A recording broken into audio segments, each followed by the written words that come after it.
Sanibona bazalwane, sanibonani sanibingelela nakho. Sihlangana namhlanje ngomhla ka-25 inyanga yamagugu. Besigubha umkhosi welembe izolo Friday. Ingakho ke nje nawubona ukuthi sinje kodwa ke ngicela ukwenza i-disclaimer. Inyama lempala angiyidlanga, ngiyazi nokuthi ehlatshwe ubani. Asifundeke ngaphambi isifundo sethu sokugcina esikhuluma ke ngokuphumula kokugcina noma ukuphumula kwasekugcineni kwakho konke. Uma konke sekushiwo sekwenzekile, kukhona esithi ultimate rest, ukuphumula ke ekugcineni. Ngaphambi siqalise ke isifundo sethu ake sithoba amakhanda. Baba, siyakubonga usezulwini, uNkulunkulu akekho ofana nawe. Sithwaliseke Nkosi umthwalo wakho olula, kodwa wethu Nkosi ukufuqele kuwe. Wena Nkosi yami siyasiphumuza, siphumule impela kuJesu, sicashe wonke amaqhinga esitha ngegama likaJesu. Sibeke isifundo lesi nabonke abasizwa kule ndawo esifinyelela kuzo ngalesi sikhathi egama leNkosi ebonga manje bongaphathi ngiyakhuleka, amen. Bandla, isifundo sethu bazalwane sisesemnandi njengoba zonke zimnandi izifundo esifundile. Indimana yethu ke ngicaphuna nje ukuthi iphawula izinto ezintathu lapha uPaul uzoqala baseKorinte 2 verse 9 uthi kulotshiwe, qala ngalelo gama nje singeniso. Yini elotshiwe? Ukuthi ihlo alikaboni. Lento yokuqala elotshiwe ukuthi alikaboni ihlo, nendlebe ayikezwa, nanokuthi ke akangeni enhlizweni yamuntu lokho uNkulunkulu akubekele abamthandayo. Ivesi ke lena esinikeza lelo themba bazalwane ukuthi uKristu omuhle osempini noSathane omubi kukhona asibekele khona uma simthanda.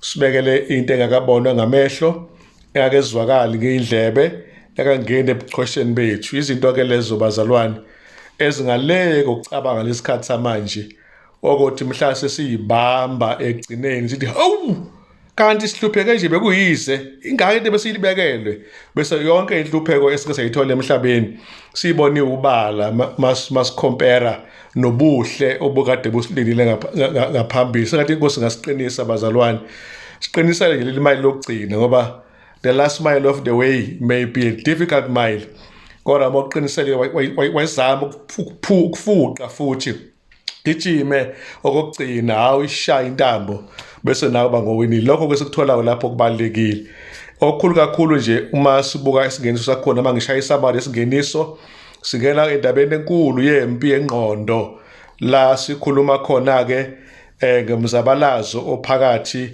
kobubi nobuhle. Lapho sikhuluma khona futhi ngomzabalazo ophakathi kokukholwa nokungakholwa. Umzabalazo lona bakithi ophakathi kweqiniso namanga, ubumnyama nokukhanya. Ilowo mzabalazo ke esikhuluma ngawo, leyo mpi enkulu phakathi kaKristu olungileyo noSathane ongalungile. Ngibona nje ukuthi i-great controversy kokuqala, impikiswano enkulu iphakathi kaKristu noSathane kokuqala ngikubonile, kodwa futhi ikhave wonke umhlaba jikelele. Bese kuthi okulandela lapho futhi i-great controversy iyadlala kakhulu ezingeni lokuphila kwami nolokuphila kwakho. Sonke singabantu abasibona singaphansi kwayo lenkinga okuthiwa i-great controversy bazalwane. Kuba khona ke umbono ke wokuphela, a vision of the end. Yazi umbono omhle kakhulu, umbono wokuphela bazalwane, la sibole khona nje ukuthi ngaphambi lo mbono ufezeke wonke kuyoba khona ukuhlupheka okukhulu oqabakaba ngaphandle kokukholwa. Bese kuthi ngaphakathi kwabakholwayo kube khona imfundiso zamadimoni eziningi ngaphakathi kwebandla, imfundiso ezidukisa ama-heretical movements, amaqembu athanda ukuba aphume ngenxa yokuba ehlubukile. Siyayibona ke lento emabandleni athile kwindawo ezithile, kunabantu abahlala nje ukugxeka ibandla, ukugxeka befundisi, bavikela othile ke ngathi yena uNkulunkulu wabo ke into le ibhadi nje ongazi ukuthi iqhamuka la isabatha kodwa uNkulunkulu simbona ezozembula kuJohani after 60 years abanye abafundi bonke sebefile bebulawa uJohani usePatmos esiqingini uyazembula uNkulunkulu kuye kulombono ompha singathi umupha uJohani induduzo nokuthi aqonde ukuthi usanakiwe noma elapho ePatmos somnakile uNkulunkulu ezulwini lisakhanya ikusasa lakhe noma at that time kwangathi konke kumnyama ilokho nje okumbono uJohani anawo umbono wokuphela egcineni kafushane ukuthi uNkulunkulu wethu uzobuya bonakale egcineni kodwa okumnandi ukuthi uzoba nathi kuze kube sekupheleni Mateyu 28 verse 20 lo mbono ufuneka usibuse kuthini ukuthi noma iqhubeka ke le mpikiswano enkulu phakathi kaKristu noSathane kodwa sokusonqoba egcineni uKristu nebandla bayanqoba ekupheleni uSathane uyachithwa uKristu ungokunqobayo egcine konke lawo magama ke engiwatholayo ukuthi ubunzima bempilo namhlanje nokwesabisa kwezikhathi namhlanje akusho lutho uma sibuka ngale kwakho sibona ikusasa eliqhakazileyo okwesikhathi eside esizayo okungasiqinisa kududuzeni namhlanje kodwa sibuka phambili ngamanye amagama ke seqisa amehlo ethu konke okwenzakalayo sibone lapha egcineni ukuthi yini uNkulunkulu enhle asenzela yona sikubone nombuso wakhe waphakade egcineni and then ke sithola ke indawana ekhuluma ke countdown ukubala wehla lapha sitholile ukuthi igazi okuhlupheka ke zikhona ngaphambi kwethu ngokuqinisekisile kodwa inkosi yamakhosi inomusa iyakusisiza okwethu basilungiselele lezo ikhathi ezizayo eseke sikwazi ukuyivikela nje ukuthi besithanda ukuyivika ngeke sikwazi ukuyivika ngoba vele izokwenzeka uJesu Kristu uyashumayela ke noma uyakhuluma kwintaba yeminqumo lapho ebeke khona umlando obanzi othintana ke esabela ke kuloko kukhuluma kabafundi ababecelile bekubuza bethi sitshele siyobona ngani ukuthi na isekuyizikhathi zokubuya kwakho na kuMateyu 24 verse 3 kulo ntshumayelo kaJesu edumileyo kaMateyu 24 ecover yonke sonke isikhathi esingaphazamisekanga ngokomlando ukuthi insuku zokugcina sezisondele kuze kube kuzo noqobo lazo zokuphela kwenkosi kubeke inkosi nangale kokubuya kwenkosi uJesu Kristu lapho into ayifuna ukuthi abafundi bakhe kuzo zonke izikhathi babe neschedule yasezulwini bakwazi ukubuka ngehlo lesiprofeti igazi zokugcina bese bephila impilo etshengisa ukubalungiselela leso sigaba sokugcina esikhulu sokuza kaJesu uma ubheka ihloko sethu our ultimate rest at the second coming of Christ we can envision the ultimate rest ukuphumula kokuphelela impela uma inkosi yethu ibuya ngokwesibili but before then ake sisabala zesiye phambili singapheli umoya lawo magama ke ngiwathandayo lapha ke sibona ukuthi ke ama-Adventist akwazi ukufunda incwadi kaDaniel ila ikhuluma khona ngesikhathi esibukhulu esizofika esinzima kakhulu esazange sibekho selokuba khona isizwe kuDaniel 12 verse 1 kodwa uJesu Kristu ufuna siqonde ukuthi leso sigamelo singukulungiselelwa namhlanje even ukuza kwesibili lakho futhi makuthi kulungiselelwe uma ufunda kuMateyu 24 verse 4 to 8 kanye no 23 to 31 uyathola ke okokuqala isiqeqesho ukuthi singadukiswa umuntu and then bese muvela ke kuthenini uJesu uzobuya kanjani okwesibili akezokubuya ngendlela icashile kodwa uzobuya ngendlela ezobonakala visible iphinde futhi ibe nenhlokomo audible iphinde futhi ibe into ecover wonke umhlaba all at once not ukuthi khona botshela abanye hawu awubonanga ukuthi sifikile sobona sonke ngesikhathi esisodwa nabamgwazayo imbala bazoba ngofakazi balolo suku lokuza kwenkosi ngoba iza in person ayizokuphathisa noma ithumele ingelosi leyo nto ke ebalekile esithanda kuba siqapheleke namhlanje emhleli kaNowa ke kwakubi kakhulu kuphakeme kakhulu ukungcola konke kwasinabantu abantu abawu8 kuphela uMateyu 24 37-39.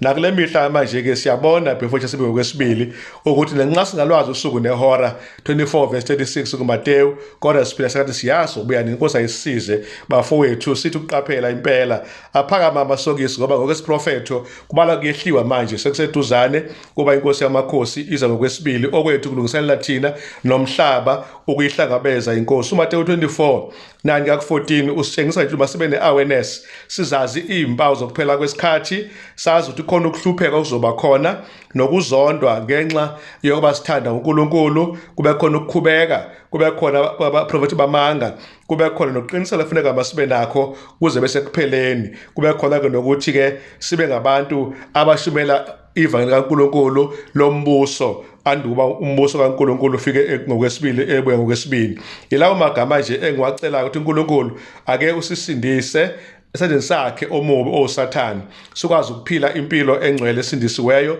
sikwazi ukuphila singalahli ithemba noma kunzima, kodwa ime inkolo yethu ikwazi ukusiqhuba simthanda uNkulunkulu njengoba esho uJude 20-23, sizigcine kolwakhe uthando. Yilowo mazwi nje kafuphi uNkulunkulu engathanda ukuthi asiphe wona namhlanje. Gama sithola amazwi athi ke marching orders, kusho ukuthi ke imlayezo kumele sihambe ngayo nesibekelwe yona lapha ukuthi kumemezela ivangeli lengelosi ezintathu emhlabeni wonke. That is our marching orders.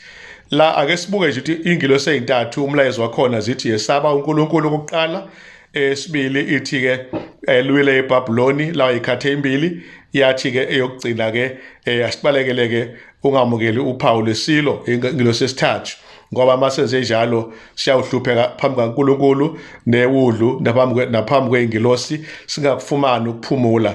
Ngamanye amagama isithombe sakhiwa isiprofetho isithi asihlale nje phansi singenzi lutho uma sibona igameko esingenakho ukuthi siyilawule nathi engaphezulu kwethu, kodwa kufuneka sibe nayo ingqondo ethi kuzo zonke lezi igameko ezenzakalayo ezenzeka nje bafana sayibekiwe ngaphambili owethu kumsebenzi ukuthi siqhubeke sikwazi ukuthi uNkulunkulu sizokwenza konke lokho okufunayo, okunye sikushiyele kuwena ngoba lokho ngeke sina sikwenze, wena kuphela Nkosi ongakwenza.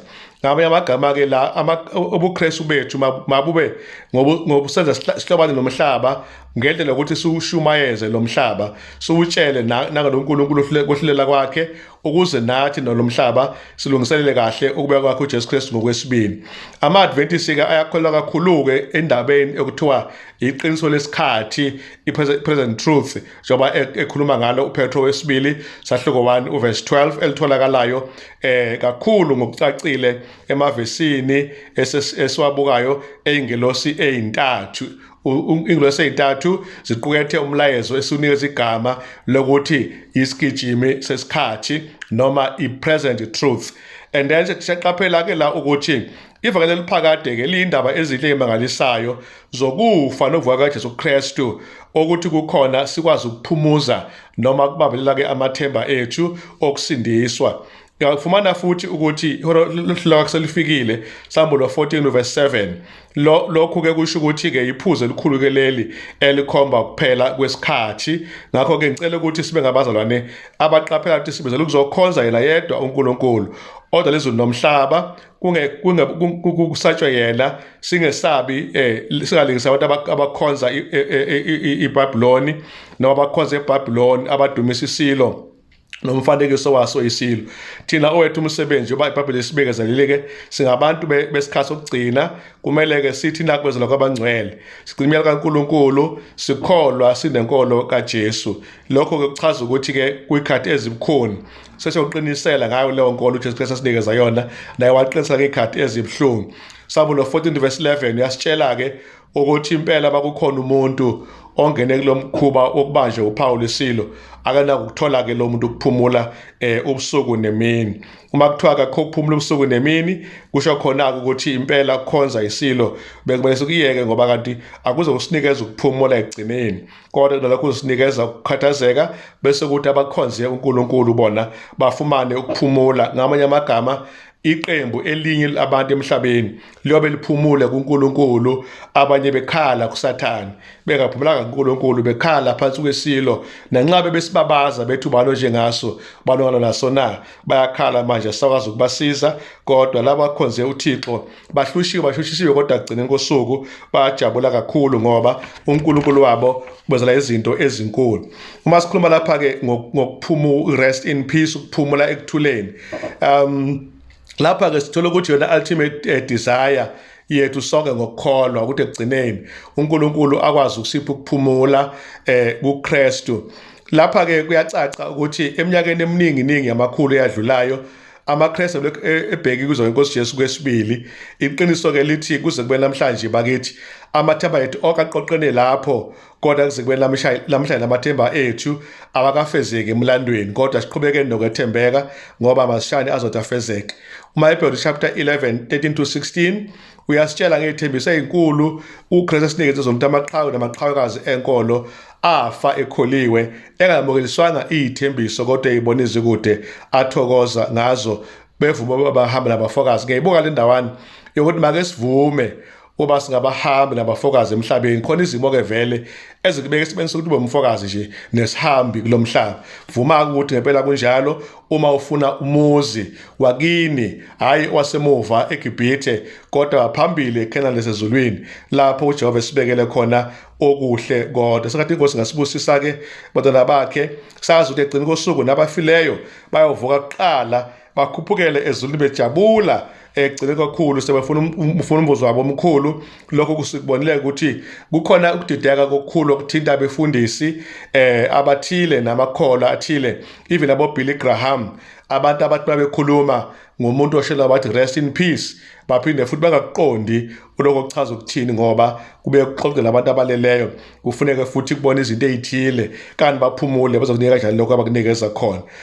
uJohn 11 verse 11 la uJesu ekhuluma khona ukuthi yena wafika lapha yana kungcwaba likaLazaro, wafika-ke wamvusa uLazaro njengoba wayesefile, waphila futhi ekugcineni nabafele enkosini bayovuswa-ke futhi. Ngakho-ke iqiniso kaNkulunkulu lithi njena kuko konke okwenzakalayo nokufa imbala makungasifica siyophumula kukho ukufa, kodwa ekugcineni masikholiwe akunandaba nje ukufa kuyinto encane, sizokwazi ukuvuka sikhuluma amagama amakhulu ekugcineni ukuthi uNkulunkulu wethu usiwenze ngaphesheya, lapho sesela kuthola khona ukunambitha futhi ukufa-ke kumKristu kukulala komzuzwana, ukuthula nobumnyama, kodwa ekugcineni impilo kuKristu, impilo ngoKristu kuNkulunkulu iyawutholakala mhla uKristu ebuye ngokwesibili, layibonakala bese kuthi bonke abakhule nguye bambone enkazimulweni yakhe kuJohn 8 verse 51 and 52, Colossae 2 verse 3.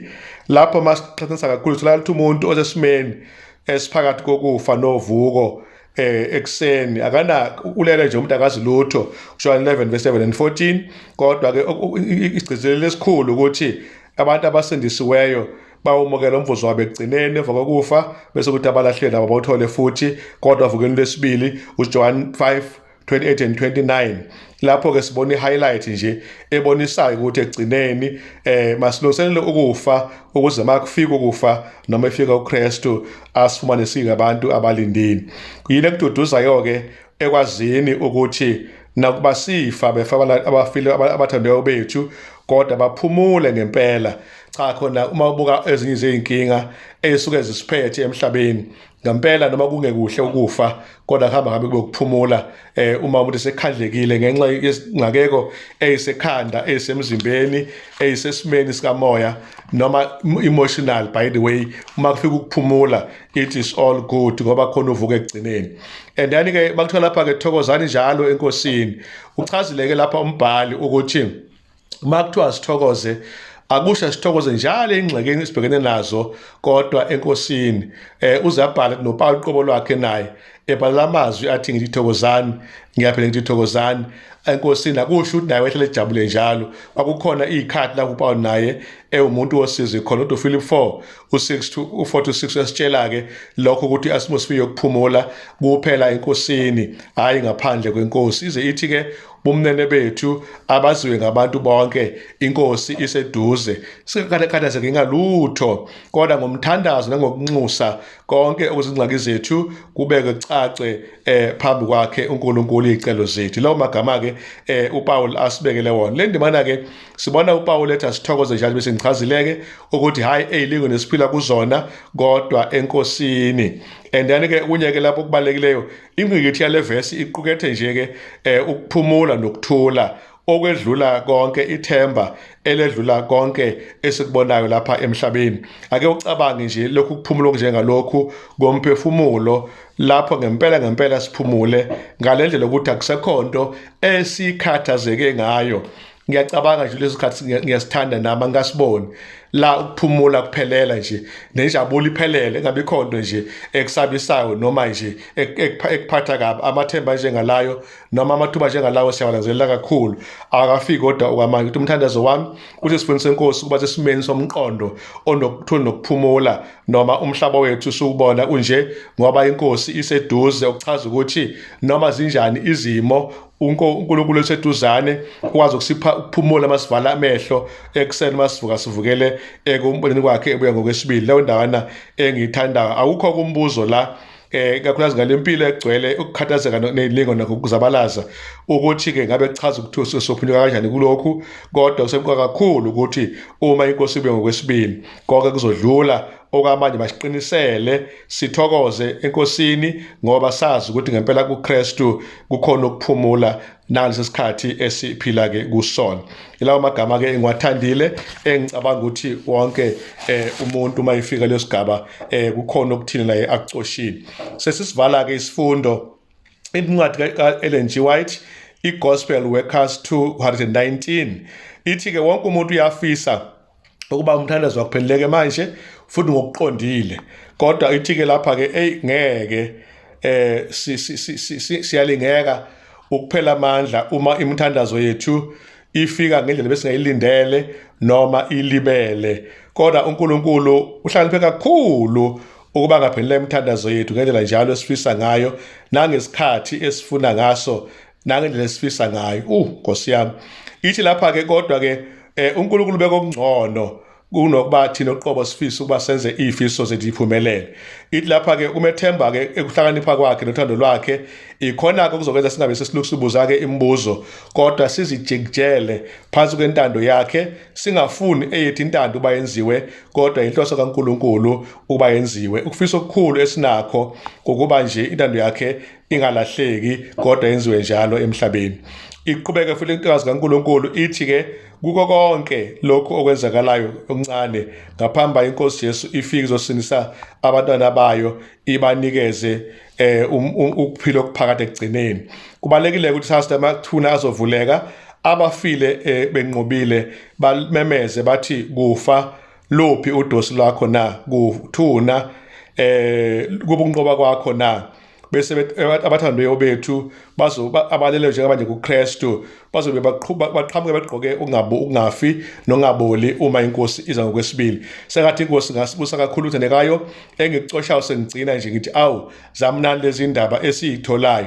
Ngifuna ukusho ukuthi le ndawana yokuthoza njalo enkosini sengathi singayithola ngoba i-great controversy ikhona over our lives as individuals, as families, as the community and as the church. Sinayo into i-great controversy eqhubekayo, kodwa uNkulunkulu akasisize. Owethu ke umsebenzi ungatatazeli ukuthi sibe kusibeka neinsuku esofika nini. Asithule kuyena silinde ngoba uyenza ngosuku esingalwaziyo.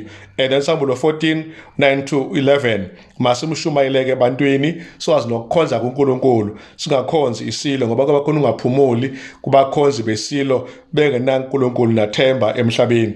Leyo ndawana ke engiyifumeneke namhlanje sengigcina ke bakithi uzo inkosi Jesu kwesibili kuyithemba elingeqhathaniswe elingeninganiswe leza mnandi inhliziyo zethu lebuse imphefumulo yethu, lisithambise ngekhathi zobunzima, lisinikeze indlela eyaphambili, kuba singalukhuni inhliziyo zethu, sesimphike uNkulunkulu wethu sizoduzane.